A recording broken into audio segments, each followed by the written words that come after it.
Good morning friend, সুতোপাজ ব্লকে সবাইকে স্বাগত। আশা করি তোমরা সবাই ভালো আছো। তো আমিও ভালো আছি।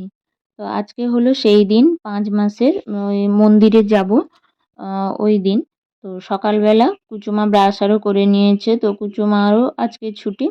ব্রাশ আরও করে নিয়েছে মোটামুটি, তোমরা দেখতে পেলে। ও ব্রাশ করে কিন্তু একাই এখন মুখ ধুয়ে নেয়, ওই জিভ পরিষ্কার করে নেয়, ও একাই কিন্তু করে নেয়। তারপরে ওকে ব্রাশ ট্রাশ করিয়ে এনেছি, তারপরে ব্যালকনিতে এসে বসেছি। সবাই আজকে ঘরে আছে, আজকে ছুটির দিন বলে সবাই ঘরে আছে, তো সকলেই বসে চা খাচ্ছিল।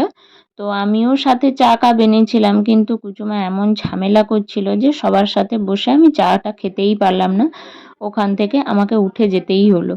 আর যার জন্য মানে কুচুমার তখন ওকে দিয়েছিলাম বর্নভিটা আর বিস্কুট, আর আমরা বসছিলাম চায়ের কাপ নিয়ে।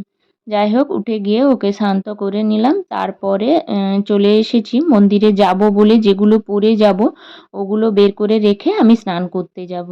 তো প্রথমেই এসে শাড়িটা বের করে নিয়েছি। তো তোমরা এর আগেও এই শাড়িটা দেখেছো, আমাকে কাকু এনে দিয়েছিলেন। আমাদের যে উড়িষ্যার কাকু, মানে আমার কাকা শ্বশুর এসেছিলেন, তো উনি এনে দিয়েছিলেন। আর বাপি বাজার থেকে গিয়ে সায়া ব্লাউজ আরও নিয়ে এসছেন, আর যা যাবতীয় জিনিস ওগুলো নিয়ে এসছিলেন, যা যা লাগবে বলে। তো সায়াটাও এনে বলেছিলাম হলুদ কালারের আনতে, তো বাপি হলুদ কালারের সায়াই নিয়ে এসছিলেন। এই যে দেখতে পাচ্ছ, সায়াটাও বেশ বড়ই আছে। আর ব্লাউজটা না আমি সেলাই করতে দিয়েছি, যার জন্য সঙ্গে সঙ্গে তোমাদের দেখাতে পারলাম না। তো যখন আসবে তখন তোমাদের ব্লাউজটা আমি দেখিয়ে নিব। তো তারপরে কি পরবো না পরবো, মানে ওই শাড়ির সাথে কি গয়নাগুলো পরবো ওইটাই বের করে নিচ্ছিলাম। তো এমনিতে তো গলায় সবসময় একটা হার থাকেই, আর এই গরমে তো সেরকম একটা বেশি কিছু পরতেও ভালো লাগে না। তো যার জন্য একটা মঙ্গলসূত্র পরবো।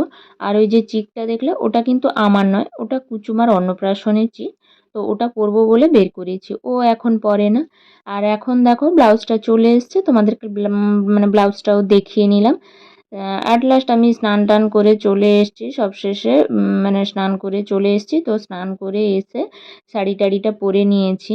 তো পরে নেওয়ার পর কেমন লাগছে তোমরা দেখে বলো। শাড়ি আর যে গয়নাগুলো বের করেছিলাম পরবো বলে, ওগুলো মোটামুটি পরে নিয়েছি। আর মাথায় একটু শ্যাম্পু করেছি, যার জন্য চুলগুলো একদমই ভেজা আছে। তো মাথাটা ভেজা মাথায়, যদিও মাথা চিরুনি করতে নেই জানি, কিন্তু এখন চিরুনি না করলেই নয়। এই মুহূর্তে তো এখন করতেই হবে, যেহেতু মন্দিরে যাব বলে বেরোচ্ছি। তো এখন দেখো ফাইনালি আমি রেডি হয়ে গেছি। তো তোমাদের দাদাভাই কিন্তু তখনও ঘরে এসেছিল না, তো তার কিছুক্ষণখানি পর ও এসেছিল। আর কুচুমাও দেখো, কুচুমাও রেডি হয়ে নিয়েছে। কুচুমারও এটা নতুন জামাই বলতে পারো এক প্রকারভাবে। তো ও কিন্তু এর আগে ও জামাটা একবারও পরেছিল না, আজকেই পরেছে। তবে এই পারপাসে ওর আসেনি, ওর কিন্তু আগেই এসেছিল।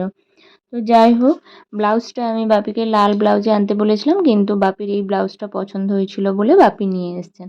তো কেমন হয়েছে, কেমন লাগছে, শাড়িটাও তোমাদের কেমন লাগছে ওটা জানিও।